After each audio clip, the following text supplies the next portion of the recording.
Hello everyone and welcome to my presentation. This is Dr. Reza from Australian College of Kuwait, and I'm going to present my work titled Damage Detection and Localization in Imperfect Bolted Joints.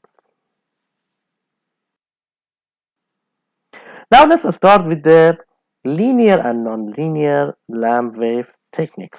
So the lamp wave techniques are divided into linear lamp wave and nonlinear lamp wave. In the linear lamp wave techniques, the incident wave frequency is equal to the response wave frequency, whereas in the nonlinear lamp wave technique, the incident wave frequency is not equal to the incident wave frequency. So the first photo shows the linear medium where the response of the incident wave is similar to the incident wave frequency. But the second one shows the nonlinear medium where the response of the wave is not equal and is consists of several harmonics of the incident wave frequency. Now, discussing about the nonlinear wave techniques, the nonlinear wave techniques are divided again into classical and non-classical. Now, looking at the non-classical nonlinear wave techniques, the non-classical nonlinear wave techniques rely on detecting contact acoustic nonlinearity in the structure. So if you look at the last photo that I'm showing in the slide, you can see a sinusoidal wave consists of compression and tensile part. And you can see a loose bolted joint where the incident wave arrives to. So by looking at the response of the incident wave, we will find out the compression part of the wave will penetrate through the loose bolted joint, but the tensile part will not or cannot penetrate. That's why the response will be a modified wave consists of only the compression part. So in this case, the wavelength has been modified and therefore the frequency of the response wave will be different to the incident wave frequency.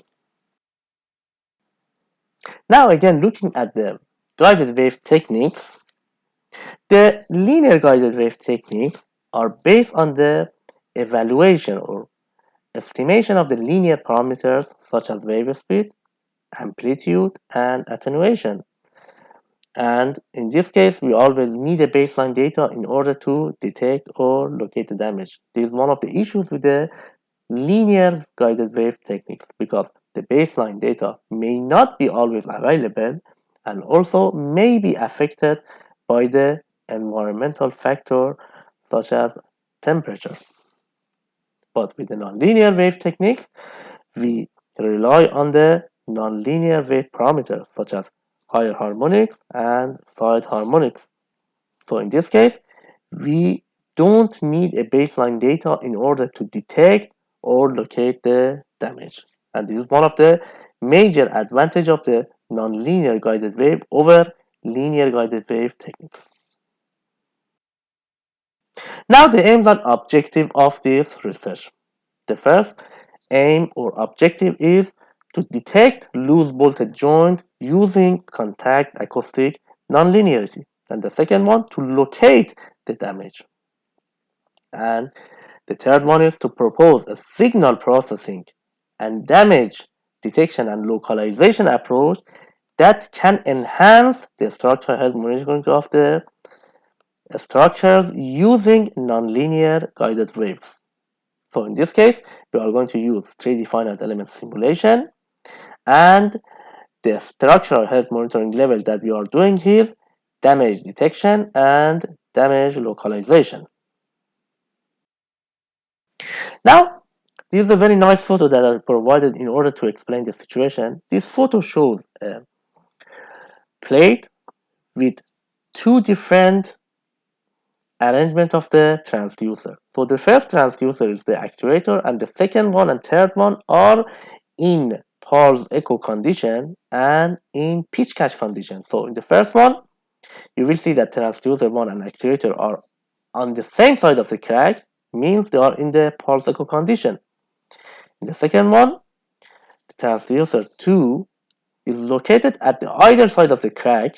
So in this case, they are in pitch catch condition.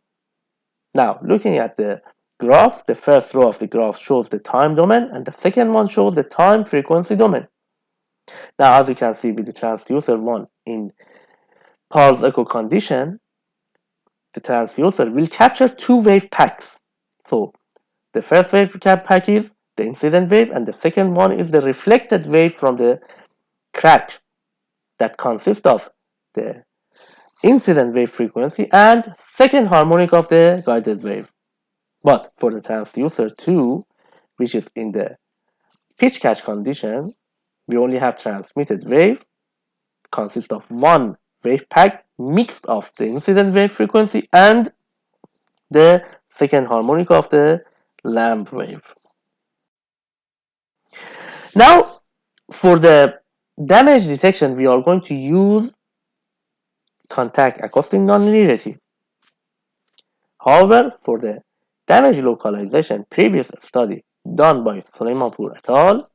Shows that the damage localization can be obtained using pulse echo condition using the formula. In this formula, we need the group velocity of the incident wave, the group velocity of the second harmonic of the guided wave, and also we need the time of arrival for the linear wave and the time of arrival for the non-linear wave. Usually calculation of the group velocity is easy, but the challenging part will be the time of arrival for the incident wave and for the nonlinear wave. So in this case, we are using a signal processing approach in order to calculate the time of arrival for both linear and nonlinear waves. Now, for the signal processing, we are using an efficient and simple way in order to calculate the time of arrival.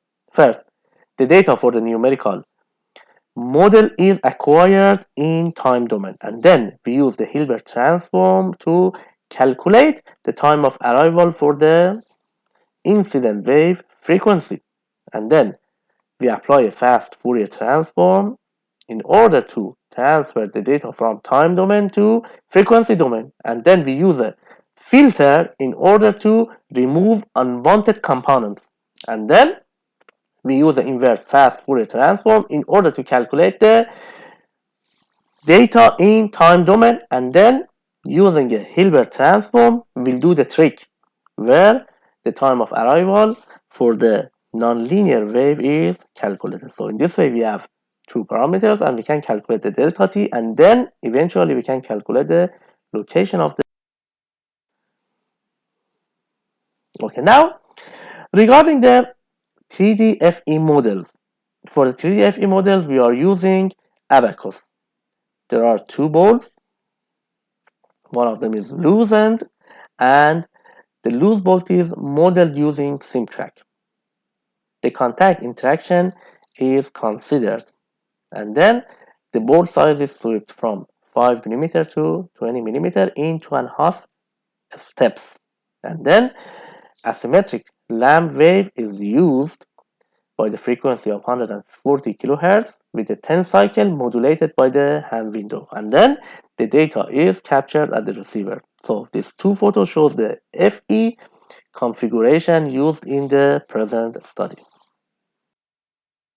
This photo shows the 3D FE result for one of the models. The left photo shows the snapshot of the model in finite element simulation, where the transmitted, reflected, and both joint and the excitation location is actually pointed out. The right figures, which are three figures, are very important figures and very nice in fact. The first one is the time domain, the second one is time frequency domain for the linear, and the third one time frequency domain for the nonlinear guided wave calculated using signal processing approach. The first photo shows the time domain. In fact, with the time domain, we will find there are lots of or many wave packets, reflection from the boundaries or any other parts. So in this case, detecting the transmitted wave and the reflected wave is very hard, but we can see some sort of distortion that indicates existence of contact acoustic nonlinearity in the model. But with the second one, we can easily detect the time of arrival for the linear wave, and by applying the filter in the last one, we can easily calculate the location of the actually the nonlinear wave, which is in fact under the wave distortion in the first photo. Now, the 3D finite element result has been summarized in this table. The first column shows the board size, the second one, time of arrival for the nonlinear wave, the third one, the time of arrival for the linear wave, and the fourth one, the estimated location, and the last one is true distance from the center of the board. So as you can see, if you look at the fourth column and the last column, you can see that there is a very good agreement with the estimated location and the true distance from the center of the board. So in this case, we can claim that the damage detection and damage localization used in this study is able to do the job. So in the conclusion, we can say that the 3D FE simulation used in this study can predict the propagation of the nonlinear guided wave. The approach can detect the breathing defect and also it can locate the breathing defect. But anyway, it is suggested that the research will be expanded on full scale bolted joints where a more practical situation is considered. I would like to appreciate the support received by the Kuwait Foundation for the Advance of Science or KFAS through two projects and the internal fund provided by Australian College of Kuwait in this study. I would like to thank you for listening to my presentation and I'm happy to answer any questions. Thank you very much.